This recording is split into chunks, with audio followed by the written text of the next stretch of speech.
5 minute से ज़्यादा उदास मत रहा करो, क्योंकि आप ज़िंदगी जी रहे हो, आईसीयू में नहीं हो।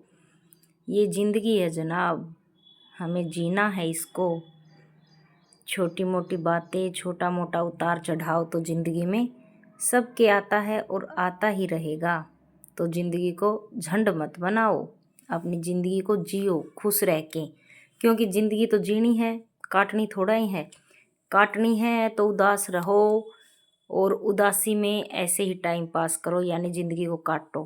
खुश रह के जीना सीखो ज़िंदगी को, तब मज़ा आएगा। ये राम राम भाई सभी को। और आज हो रही है मीठे से शुरुआत। कुछ टाइम है दोपहर का, लेकिन तैयारी चल रही है रात की। तो मैं बना रही हूँ रसमलाई, सिंपल वाली रसमलाई, कोई रसगुल्ले वाली नहीं है। आज सिंपल वाली बन रही है, बस बच्चों का मीठा खाने का मूड है तो झटपट बनने वाली। खैर झटपट का तो नाम है, इसमें भी मेरे को आधा घंटा लग गया था। ये दूध उबालते उबालते आधा पौना घंटा, क्योंकि ओरिजिनल चीज़ ओरिजिनल होती है। और इससे मिल लो भाई, ये है मेरी भतीजी पावनी। इसका रिजल्ट आया है भाई 97%। तो ये बैठी है कि बुआ आज कुछ मीठा हो जाए, और ये देगी मेरे को बाद में पार्टी, पहले हम मेरे से ले रही है। तो भाई मैं बना रही हूँ रसमलाई, और साथ ही यही है भाई ज़िंदगी क्या है, बच्चों के साथ छोटी छोटी खुशियों में खुश होते रहो। इनको खानी है रसमलाई, तो मैं लगी इसकी तैयारी के। क्यों, वैसे ज़िंदगी में टेंशन बहुत होती है, लेकिन टेंशन लेके हमें मरना नहीं है। और ये भी मैंने दाल भी बना दी थी। आज मैंने दाल बना दी थी, जल्दी बना दी थी। तो इसके पापा और नोनू तो गए हुए हैं अपनी दादी के पास, तो मैंने सोचा चलो हमारी अभी बना देती हूँ, दोपहर में भी काम आ गई, शाम को भी यही चल जाएगी। तो ऐसे ही शॉर्टकट मार लिया। शाम को और काफ़ी काम हो, और कोई निकल आएगा, मेरे लिए तो एक ना एक काम तैयार रहता है। चलो अच्छा है, काम भी किस्मत वाले को मिलता है, अच्छी बात है। और ये हम एक दूसरे से कर रहे हैं भाई शैतानी, कुछ ना कुछ बोल रही हैं। ये पावनी कह रही बुआ मेरे को सिखा दे, वहाँ जाके मैं भी बनाया करूँगी मम्मी के पास।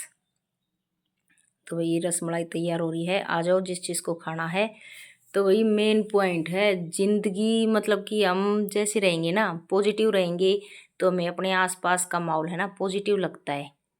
अगर नेगेटिव थिंकिंग, उदास रहेंगे, तो सारा आसपास ऐसा ही रहेगा। यानी लोगों की बातों को दिलों से मत लगाओ। अगर हम ये दिलों पे लगा लेते हैं, जैसे हर घर में ही चलता रहता है, हाय मेरी जेठानी ऐसे बोली, सास ऐसे बोली, ननंद ऐसे बोली, हाय भाभी ने अब की बार सूट अच्छा नहीं दिया। तो इन सब बातों को अगर ऐसे ही लगाए रखे ना, तो ज़िंदगी झंड बननी है खुद की भी, और उससे क्या है सारा माहौल घर का बेकार हो जाता है। तो हैप्पी रहो, खुश रहो, बढ़िया है। तो और अगर हम खुश रहेंगे तो अपने आप ही हमें ऐसा लगेगा वाह, चारों तरफ तो खुशी खुशी। ये खा रही है भाई जलेबी, इसके मामा जी ले आई थी जलेबी, और मैं तो ऊपर आई तब तक तो ये खाने लग रही थी। तो फिर इनसे थाली लेके मैंने कर दिया इन पे अटैक कि भाई मैं तो रहेगी, पहले मेरे से शुरुआत करो। और ये खा रहे थे भाई जलेबी, साथ में मैंने मलाई गरम की थी भाई, उसका घी निकाल दिया। और एक जैसे हम है ना, जैसे माहौल बनाना अपने हाथ में होता है। जैसे हम कहीं जाते हैं, अगर खुशी वाला माहौल है, कोई हंस रहा है, तो उसे देख के भी हमारे फेस पे अपने आप ही हंसी आ जाती है, यानी माहौल का असर होता है। और जैसे हम कहीं ऐसी जगह चले जाते हैं जहाँ पे कोई गुजर गया है, किसी को कुछ हो गया है, ऐसी जगह जाते हैं ना, तो मतलब वो चाहे हमारे को कुछ भी ना लगते हो, उन्हें देख के हमारी आंखों में अपने आप ही पानी आ जाता है। तो यही है भाई, घर में एकदम शांत माहौल, अच्छा माहौल रखो ताकि सही रहे। जैसे कई औरतें देखी हैं, काम रहेगा ना तब तक तो रखेंगी टें टें टें टें। और ज़्यादातर लेडीज़ों का होता है, चाहे किसी पे भी गुस्सा हो अपने बच्चों पे उतारती है। अरे बच्चों का क्या कसूर है, मेरी काफ़ी बहनें ऐसी हैं जो अपने बच्चों पे गुस्सा उतारती हैं। बच्चों का थोड़ा ही कसूर है। हाँ, जिसने कुछ बोला है एट ए टाइम उसी को बोल दो, उसी टाइम उसको सीधा जवाब दे दो। इमोशनली नहीं होना है, नहीं तो फिर उसी टाइम जवाब दे दिया तो ठीक है, नहीं तो फिर उस टाइम तो कुछ बोल नहीं पाते, बाद में फिर उसने मेरे को ऐसे बोल दिया, मेरे को ये कहना था, वो कहना था। तो यानी उसी टाइम अगर हम किसी को जवाब दे देते हैं ना, हमारा माइंड फ्रेश रहेगा, ना हमें कोई टेंशन होगी कि हाय उसने ये बोल दिया ये बोल दिया। तो हम जब तक जवाब नहीं देंगे ना तो लोग ऐसे ही बोलते रहेंगे। अब मैंने मेरा नेचर ऐसा बना लिया है, पहले तो मैं सोचती थी चल बोलने दे, लेकिन भाई वही हमारे अंदर भी फीलिंग है, हम फीलिंगलेस थोड़े ही हैं। देखो कैसे रसमलाई को संभालने आ रही है बार बार बुखेड़ी। और अगर मैं सब्जी रोटी बना रही होती ना तो कोई नहीं आता देखने क्या हो रहा है क्या नहीं। तो भाई यही है, लोगों को बोलने का मौका ही मत दो, आजकल यही है। नहीं तो लोग सोचेंगे ये तो सुनती रहती है, चलो इसको सुनाते रहते हैं। तो स्ट्रोंग बनो, उसी टाइम जवाब दे दो, बाद में है ना ये टेंशन ही नहीं रहती। मेरी थी पहले आदत, उसी टाइम जवाब देती नहीं थी और फिर यूँ कहती उसने मेरे को ये बात बोल दी।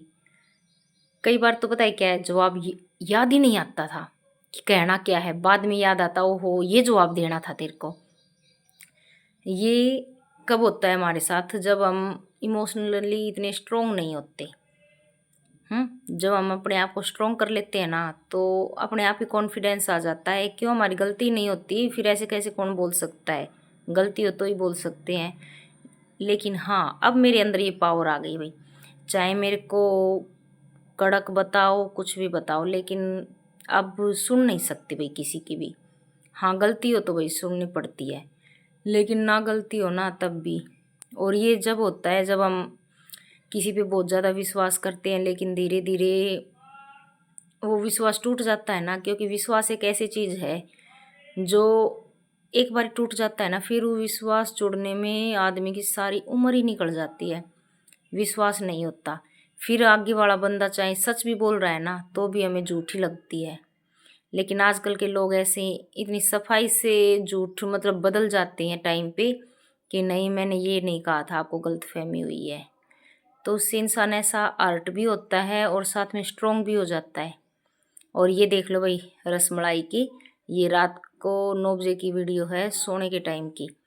तब मैंने ये ब्रेड के छोटे छोटे पीसेज निकाल लिए गोल गोल रसगुल्ले की तरह ही, और इसके ऊपर से डाल देंगे हम ये जो मैंने इसका घोल बना रखा है, मीठा मीठा टेस्टी टेस्टी। और ये कह रही है बुआ मेरे को है ना ये डाल के मत देना, ब्रेड मत डालना, मेरे को तो ना सिंपल दे दो। मैं तो सिंपल देखो अपना कप लेके आई है कि मैं तो फूल वाले कप में पीऊँगी, और मेरा ये भर दो छान के। तो छान के पीने से ना वैसे ही हो रखे हैं पतले पतले से, हम बिना छाने खाते हैं ना तो एकदम मोटे तगड़े हैं सही। तो ये कर रही हूँ भाई मैं सबकी तैयार। फिर बेटी बोली मम्मी इसकी उसके लिए तो लाए नहीं कुछ ऊपर से डेकोरेट के लिए।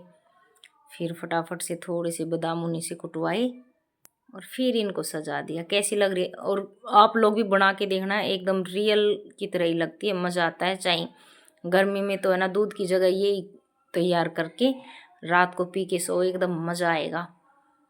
और भाई ज़िंदगी में हैप्पी हैप्पी रहो और साथ में खा लो रसमलाई। स्टार्टिंग भी मीठे से एंडिंग भी मीठे से, तो ऐसे ही मीठे मीठे रहना। देखो लग रही है ना एकदम बार वाली जैसी, टेस्ट भी वैसा ही है, ट्राई करके देखना। और टाटा बाय बाय, सब्सक्राइब कर देना, लाइक ज़रूर करके जाया करो।